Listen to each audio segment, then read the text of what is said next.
स्थापना, जिसके लिए बड़ी चुनौती है जमीन की उपलब्धता। मंत्री अग्निमित्रा पॉल के विधानसभा क्षेत्र में बंद पड़ी है ढाकेश्वरी कॉटन मिल, जिसका है स्वर्णिम इतिहास। 360 एकड़ की जमीन है इसके पास। WBIDC के पास है 193 एकड़ जमीन का मालिकाना। पास ही विकसित हो रहा है सेल ISP। 43,000 करोड़ का हो रहा निवेश। निवेशकों के लिए है आदर्श परिवेश। सरकारी पहल हो तो आसनसोल बढ़ सकता है विकास में कई कदम आगे। तो आज चर्चा इसी मुद्दे की। आप जुड़ चुके हैं आर्थिक धारा के साथ। अभिवादन स्वीकार करें, श्वेता पाटिल का चैनल को सब्सक्राइब कर लीजिए।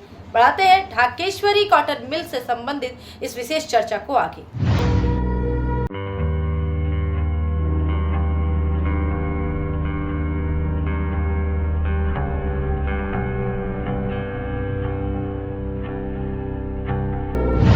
बंगाल में औद्योगिक विकास है मुख्य प्राथमिकता सरकार की। जमीन उपलब्धता के लिए कानूनों में हो रहा है पूर्ण बदलाव। सिंगल विंडो के साथ निष्पादित होगी फाइलें, लेकिन निवेशकों की मुख्य चिंता है भूमि विवाद। इस दौरान बंद पड़े कारखानों और मिलों की जमीन हो सकती है मददगार। सरकार की प्रभावशाली मंत्री है अग्निमित्रा पाल। उनके ही विधानसभा क्षेत्र में है बंद पड़ी हुई Dhakeshwari cotton mill. Damodar rail station से 2 किलोमीटर, आसनसोल मुख्यालय से 9 किलोमीटर, अंडाल हवाई अड्डे से 38 किलोमीटर करीब ही है सेल ISP और DVC की कई बिजली उत्पादक यूनिटें। संबंधित इलाकों में ही ये सारी मौजूद हैं, तो निवेश के लिए है आदर्श परिवेश। कॉटन मिल को जानने के लिए पलटने होंगे इतिहास के पन्नों को। मिल के साथ जुड़ी थी स्वदेशी की भावना, देश की आत्मनिर्भरता का संकल्प, वैश्विक पटल पर देश को स्थापित करने की चुनौती। संस्थापक थे सूर्य कुमार बसु।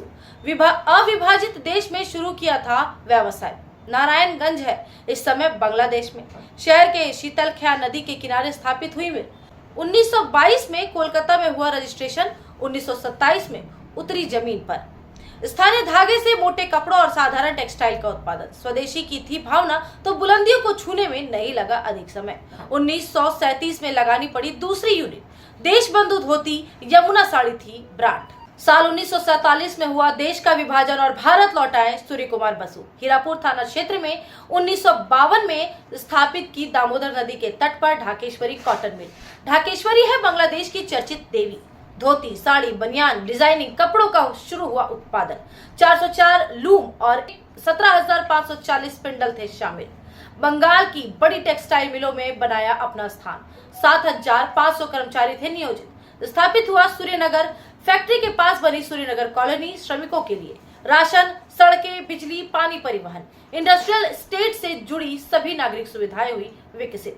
लाइब्रेरी, स्कूल से लेकर ढाकेश्वरी ओल्ड एज होम तक थे संचालित। रूपनारायणपुर को भी मिली औद्योगिक गति और आसनसोल रूपनारायणपुर इलाका बना गतिशील इंडस्ट्रियल जोन।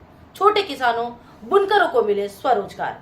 लेकिन बदलती वैश्विक परिस्थितियों ने दी बड़ी चुनौती। सरकारी स्तर पर नहीं मिला संरक्षण। धीरे धीरे संकटग्रस्त होने लगी कॉटन मिल।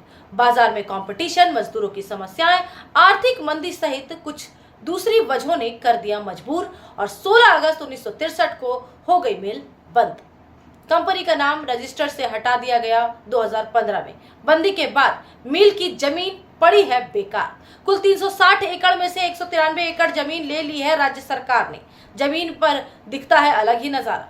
पानी से घिरी खस्ता हाल इमारतें, झाड़ियों से ढकी संरचनाएं, कॉलोनी के सुविधाहीन होने से हो रहा है पलायन। 2023 में WBIDC को सौंपी गई 193 एकड़ जमीन, ताकि बंडपुर आसनसोल बन सके औद्योगिक क्लस्टर। ममता बनर्जी करती रही घोषणाएं, लेकिन जमीन पर नहीं हो सका कोई कार्य, नहीं आया एक भी निवेशक। बीजेपी सरकार ने जगाई है नई उम्मीदें। नए औद्योगिक निवेश पर दिया जा रहा जोर। स्थानीय विधायक अग्निमित्रा पाल है सरकार में सबसे अधिक प्रभावशाली, तो क्या वे करेंगी इसे विकसित करने का प्रयास?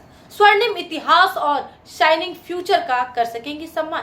क्या निवेशकों को कर सकेंगी आमंत्रित? गंभीर है चुनौतियां, सही विजन और दृढ़ संकल्प तोड़ देती है हर जंजीर। यदि यहाँ विकसित हो सका औद्योगिक क्लस्टर, तो आसनसोल को मिलेगा नया जीवन। करना होगा सरकारी पहल का इंतजार। तो इस वीडियो में इतना ही। बने रहे हर अपडेट के लिए आर्थिक धारा के साथ, क्योंकि हम जुड़े हैं अपनी माटी अपनी धारा। फिर होगी मुलाकात। नमस्कार।